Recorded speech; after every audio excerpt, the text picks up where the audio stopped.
नमस्कार, आप सभी का स्वागत है किस्से और कहानियों में टेल्स फ्रॉम द हार्ट। आज हम गुप्त नवरात्रों के बारे में बात करेंगे। आप सभी को नवरात्रि की हार्दिक शुभकामनाएं और माता रानी का आशीर्वाद आप सब पर बना रहे और आप सबकी मनोकामनाएं पूर्ण हो, ऐसी मेरी शुभकामनाएं। तो चलिए शुरू करते हैं। 10 महाविद्याओं में से पहली महाविद्या महाकाली। चलिए, 10 महाविद्या रहस्य। जगत पालन करता भगवान विष्णु के अंतःकरण की शक्ति सर्वस्वरूपा योग माया आदि शक्ति महामाया है तथा देवी ही प्रत्यक्ष तथा परोक्ष रूप से संपूर्ण ब्रह्मांड की उत्पत्ति, स्थिति तथा लय की कारण भूता है। ब्रह्मा, विष्णु तथा शिव की उत्पत्ति इन्हीं के अनुसार हुई है। सृष्टि के सुचारू संचालन हेतु भगवान विष्णु पालनहारा, ब्रह्मा रचनाकार तथा शिव संहारक पद महामाया आद्याशक्ति द्वारा ही इन महादेवों को प्राप्त है। क्रमशः तीनों महादेव 3 प्राकृतिक गुणों के कारण बने सत्वगुण, रजोगुण तथा तमोगुण। संपूर्ण ब्रह्मांड का संचालन इन्हीं गुणों के द्वारा ही होता है, परंतु इन कार्यों की इच्छा शक्ति आदि शक्ति की आधारभूत शक्ति है। त्रिदेवों के अनुसार ही इनकी जीवन संगिनी त्रिदेवियां भी इन कार्यों में संलग्न हुई। अपने अपने स्वामी की शक्तियां हैं। त्रिदेवियां या महादेवियां महालक्ष्मी, महासरस्वती तथा पार्वती सती के रूप में त्रिदेवों की जीवन संगिनी तथा सहायक हैं। महालक्ष्मी के रूप में ये भगवान विष्णु की सात्विक शक्ति, महासरस्वती के रूप में ये ब्रह्मा जी की राजसिक शक्ति तथा पार्वती सती के रूप में ये शिव के तामसी शक्ति हैं। साक्षात आदि शक्ति महामाया ही शिवा स्वरूपी शिव अर्धांगिनी पार्वती एवं सती हैं और तामसी संहारक शक्ति होने के फल स्वरूप समय समय पर भयंकर रूप धारण करती हैं, परंतु उनका भयंकर रूप केवल दुष्टों हेतु ही भय उत्पन्न करने वाला तथा विनाशकारी है।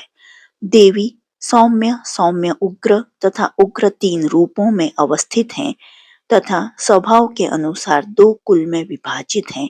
काली कुल तथा श्री कुल है। अपने कार्य तथा गुण के अनुसार देवी अनेकों अवतारों में प्रकट हुई।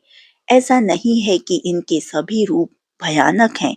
सौम्य स्वरूप में देवी कोमल स्वभाव वाली है। सौम्य उग्र स्वरूप में देवी कोमल और उग्र स्वभाव वाली है तथा उग्र रूप में देवी अत्यंत भयानक हैं। महादेवियां 10 महाविद्या, योगिनियां, डाकिनियां, पिशाचिनियां, भैरवी इत्यादि महामाया आदि शक्ति के नाना अवतार हैं। सभी केवल गुण एवं स्वभाव से भिन्न भिन्न हैं। काली कुल की देवियां प्रायः घोर भयानक स्वरूप तथा उग्र स्वभाव वाली होती हैं तथा इनका संबंध काले या गहरे रंग से होता है। इसके विपरीत श्री कुल की देवियां सौम्य तथा कोमल स्वभाव की तथा लाल रंग या हल्के रंग से संबंधित होती हैं।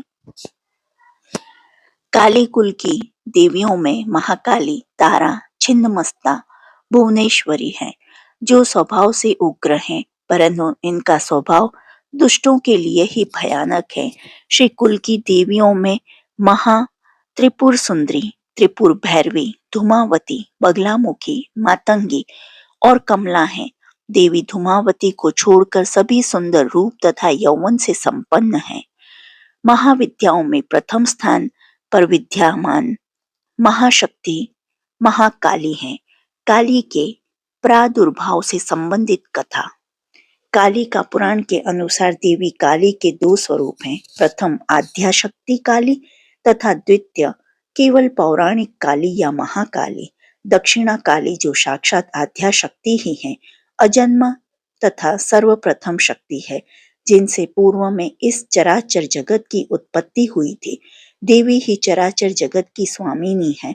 द्वितीय देवी दुर्गा या शिव पत्नी सती पार्वती से संबंधित है तथा देवी के भिन्न भिन्न अवतारों में से एक है। यह वही है जिनका प्रादुर्भाव मतंग मुनि के आश्रम में देवताओं द्वारा स्तुति करने पर अंबिका के ललाट से हुआ था तथा जो तमोगुण की स्वामिनी है, परंतु वास्तविक रूप में देखा जाए तो दोनों शक्तियां एक ही हैं।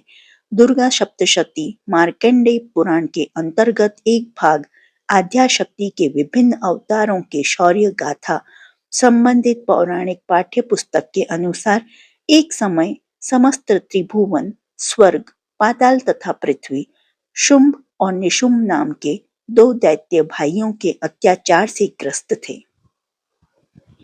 दोनों समस्त देवताओं के अधिकारों को छीनकर उसका स्वयं ही भोग करते थे। देवता स्वर्ग विहीन इधर उधर भटकने वाले हो गए थे। समस्या के समाधान हेतु सभी देवता एकत्र हो हिमालय में गए और देवी आद्याशक्ति की स्तुति वंदना करने लगे। परिणाम स्वरूप कौशिकी नाम की एक दिव्य नारी शक्ति, जो कि भगवान शिव की पत्नी गौरी या पार्वती में समाई हुई थी, लुप्त थी, समस्त देवताओं के सन्मुख प्रकट हुई। शिव अर्धांगिनी के देह से विभक्त हो उदित होने वाली वह शक्ति घोर काले वर्ण की थी तथा काली नाम से विख्यात हुई। पौराणिक कथाओं के अनुसार देवी दुर्गा, जिन्होंने दुर्गमासुर दैत्य का वध किया था, निशुंभ और निशुंभ नाम के दो महाराक्षसों को युद्ध में परास्त किया तथा तीनों लोगों को उन दोनों भाइयों से के अत्याचार से मुक्त दिलाई। चंड और मुंड नामक दैत्यों ने जब देवी दुर्गा से युद्ध करने का आह्वान किया, देवी उन दोनों से युद्ध करने हेतु उद्यत हुई। आक्रमण करते हुए देवी क्रोध से वशीभूत हो अत्यंत उग्र तथा भयंकर डरावनी हो गई। उस समय उनकी सहायता हेतु उन्हीं के मस्तक से एक काले वर्ण वाली शक्ति का प्राकट्य हुआ, जो देखने में अत्यंत ही भयानक, घनघोर तथा डरावनी थी। वह काले वर्ण वाली देवी महाकाली ही थी, जिनका प्राकट्य देवी दुर्गा की युद्ध भूमि में सहायता हेतु हुई थी। चंड और मुंड के संग हजारों संख्या में वीर दैत्य देवी दुर्गा तथा उनके सहचारियों से युद्ध कर रहे थे। उन महावीर दैत्यों में रक्त बीज नाम के एक राक्षस ने भी भाग लिया था। युद्ध भूमि पर देवी के ने रक्त बीज दैत्य पर अपने समस्त अस्त्र शस्त्रों से आक्रमण किया, जिसके कारण उस दैत्य रक्त बीज के शरीर से रक्त का स्राव होने लगा। परंतु दैत्य के रक्त की टपकते हुए प्रत्येक बूंद से युद्ध स्थल में उसी के समान पराक्रमी तथा वीर दैत्य उत्पन्न होने लगे तथा वह और भी अधिक पराक्रमी तथा शक्तिशाली होने लगा। देवी दुर्गा की सहायतार्थ देवी काली ने दैत्य रक्त बीज के प्रत्येक टपकते हुए रक्त बूंद को जिह्वा लंबी कर अपने मुंह पर लेना शुरू किया। परिणाम स्वरूप युद्ध क्षेत्र में दैत्य रक्त बीज शक्तिहीन होने लगा। अब उसकी सहायता हेतु और किसी दैत्य का प्राकट्य नहीं हो रहा था। अंततः रक्त बीज सहित चंड और मुंड का वध कर देवी काली तथा दुर्गा ने तीनों लोगों को भय मुक्त किया। देवी क्रोध वश वहां विनाश करने लगी। इनके क्रोध को शांत करने हेतु भगवान शिव युद्ध भूमि में लेट गए। देवी नग्न अवस्था में थी तथा इस अवस्था में नृत्य करते हुए जब देवी का पैर शिव जी के ऊपर आ गया, उन्हें लगा कि वे अपने पति के ऊपर खड़ी हैं। तदंतर लज्जावश देवी का क्रोध शांत हुआ तथा जीवा बाहर निकल पड़ी।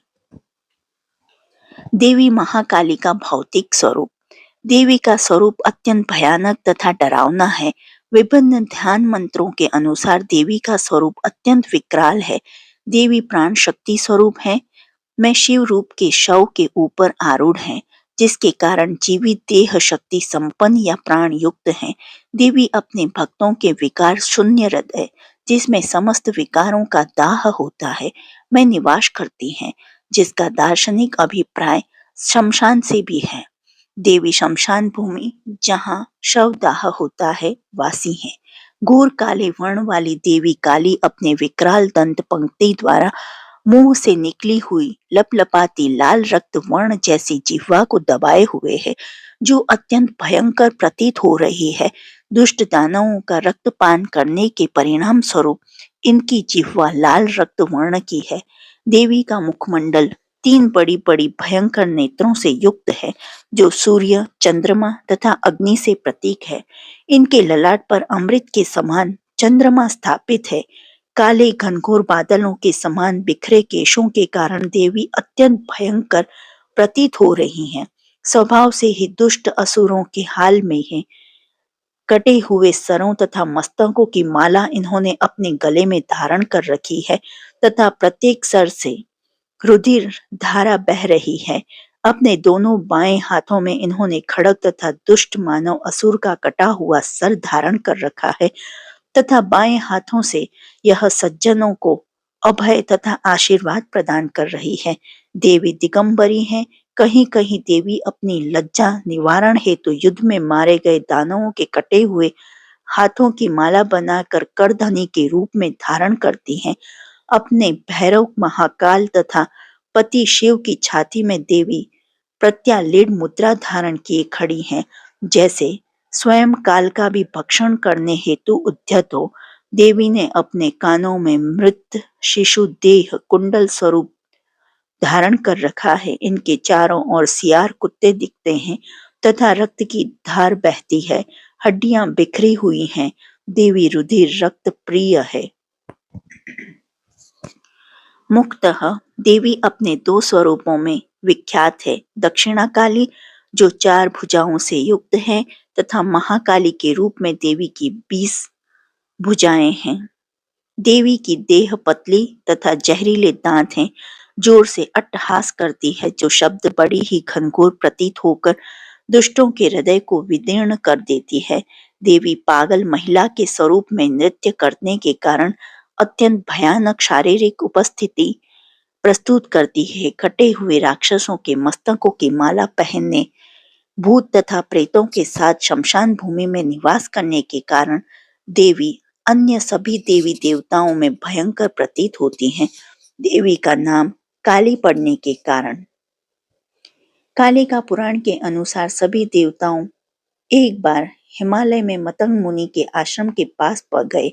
आद्या शक्ति या महाशक्ति की स्तुति करने लगे। सभी देवताओं द्वारा की गई वंदना तथा स्तुति से देवी अत्यंत प्रसन्न हुई तथा एक काले रंग की विशाल पहाड़ जैसी स्वरूप वाली दिव्य स्त्री देखते ही देखते सभी देवताओं के सम्मुख प्रकट हुई। वह स्त्री देखने में अमावस्या के अंधकार जैसी थी। इस कारण उस शक्ति का नाम काली पड़ा। वास्तव में देवी शिव पत्नी पार्वती के देह से उत्पन्न हुई थी, जिनका पूर्व में सर्वप्रथम घोर अंधकार से उत्पत्ति होने के कारण आद्या काली नाम पड़ा। मार्गशीर्ष मास की कृष्ण अष्टमी कालाष्टमी कहलाती है। इस दिन सामान्यतः महाकाली की पूजा आराधना की जाती है,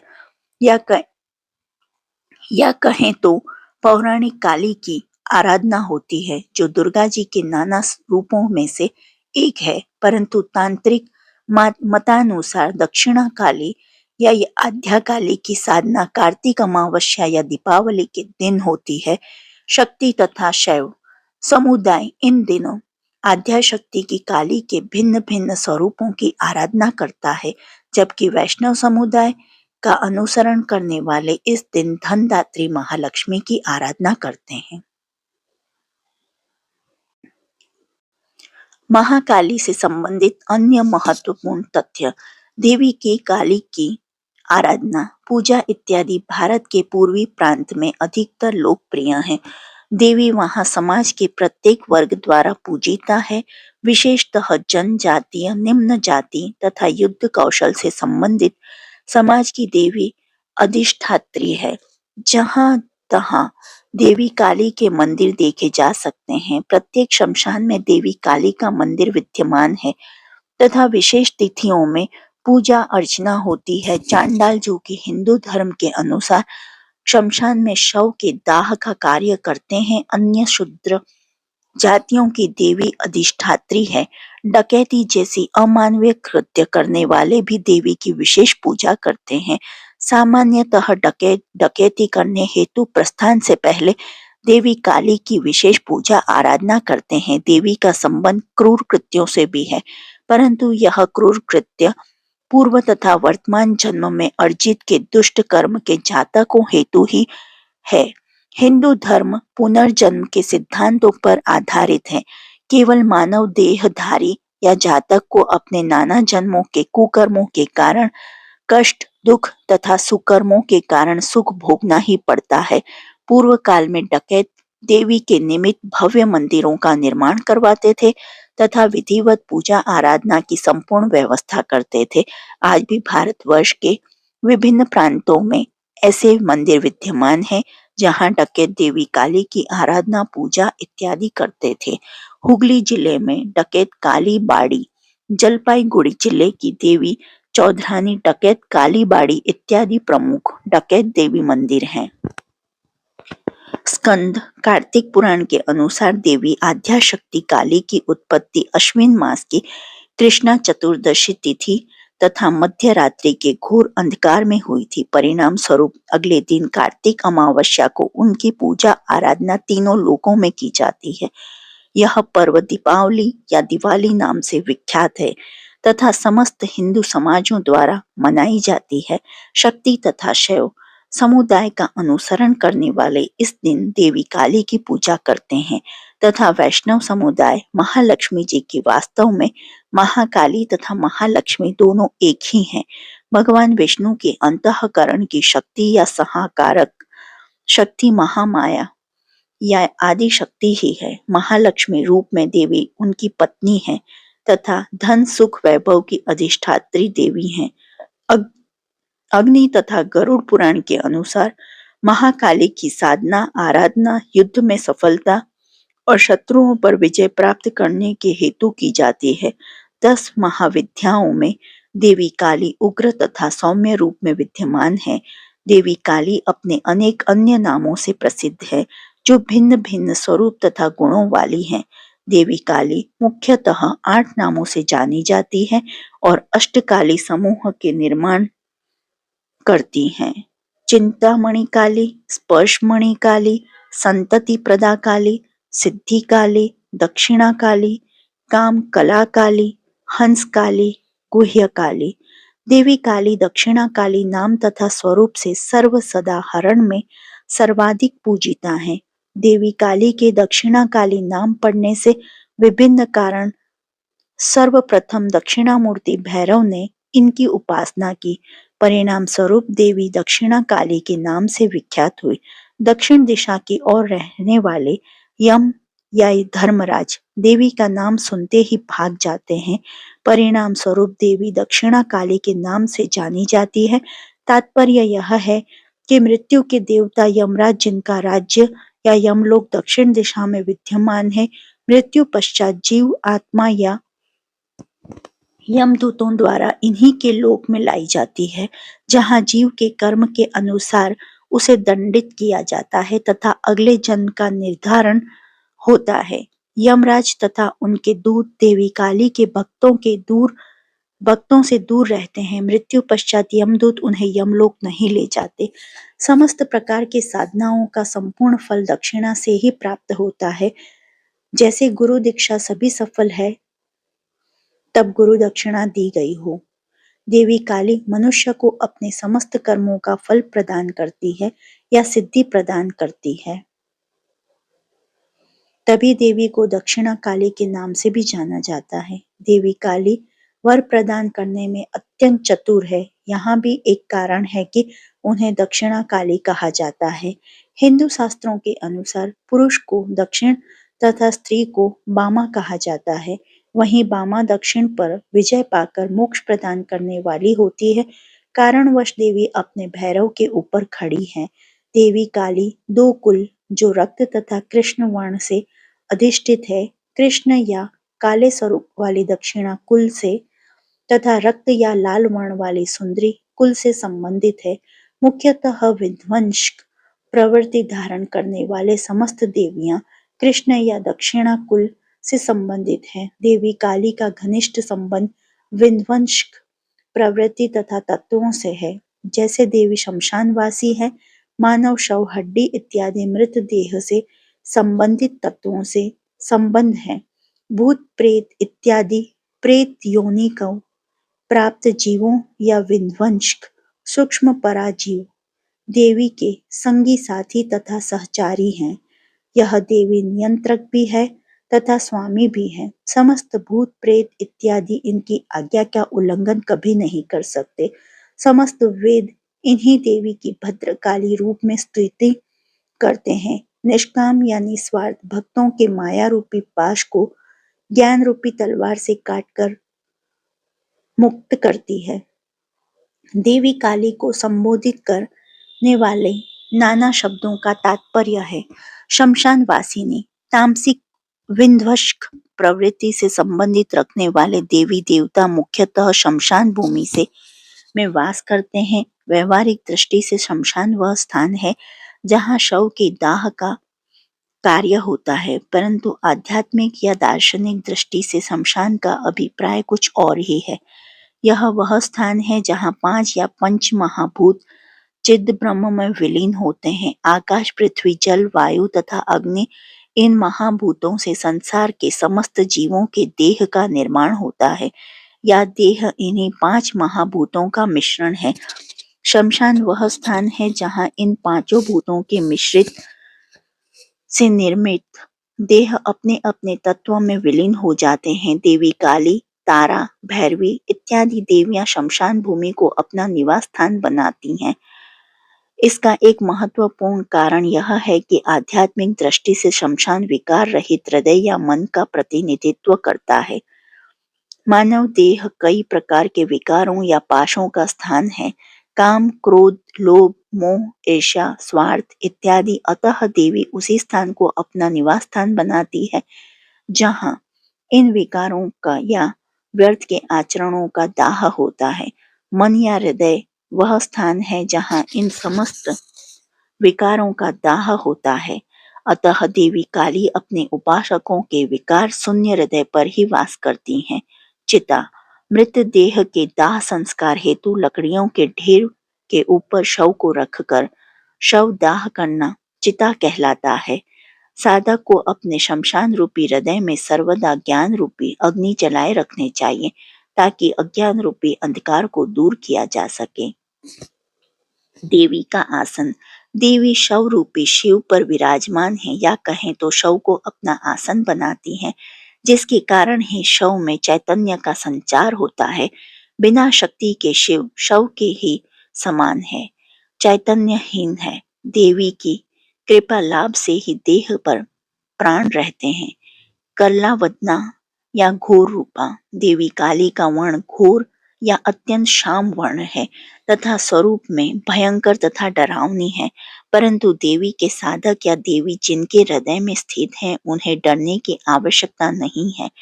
स्वयं काल यमराज देवी से भयभीत रहती हैं। पिन पयोधरा। देवी काली के स्तन बड़े तथा उन्नत हैं। यहाँ तात्पर्य है कि देवी प्रत्यक्ष तथा अप्रत्यक्ष रूप से तीनों लोकों का पालन करती है। अपने अमृतमय दुग्ध को आहार रूप में देकर देवी अपने साधक को कृतार्थ करती हैं। प्रकटितरदना। देवी काली की विकराल दंत पंक्ति मुंह में बाहर दिखाई देती हैं। उन दांतों से उन्होंने अपनी जिह्वा को दबाकर रखा है। यहाँ देवी रजो तथा तमो गुण रूपी जिह्वा को सत्व गुण के रूप में प्रतीक उज्जवल दांतों से दबाए हुए हैं। बाला वतंसा। देवी काली अपने कानों में बालक के शव रूपी अलंकार धारण करती हैं, या कहें तो बच्चों के शव को देवी कानों के अलंकार रूप में धारण करती हैं। यहाँ देवी बालक स्वरूपी साधक को सर्वदा अपने समीप रखती हैं। बाल्य भाव देवी को प्राप्त करने का सर्वशक्तिशाली साधन है। मुक्तकेशी। देवी के बाल घनघोर काले बादलों की तरह बिखरे हुए हैं और ऐसे प्रतीत होते हैं जैसे कोई भयंकर आंधी आने वाली हो जो प्रलय से संबंधित है। यहाँ पर माँ काली की जानकारी संपूर्ण हुई। जो आपको महाकाली की यह जानकारी व्रत कथा पसंद आई हो तो please like, share and subscribe करें और कमेंट बॉक्स में जय माँ काली अवश्य लिखें। देखने के लिए धन्यवाद। जय हिंद, जय भारत।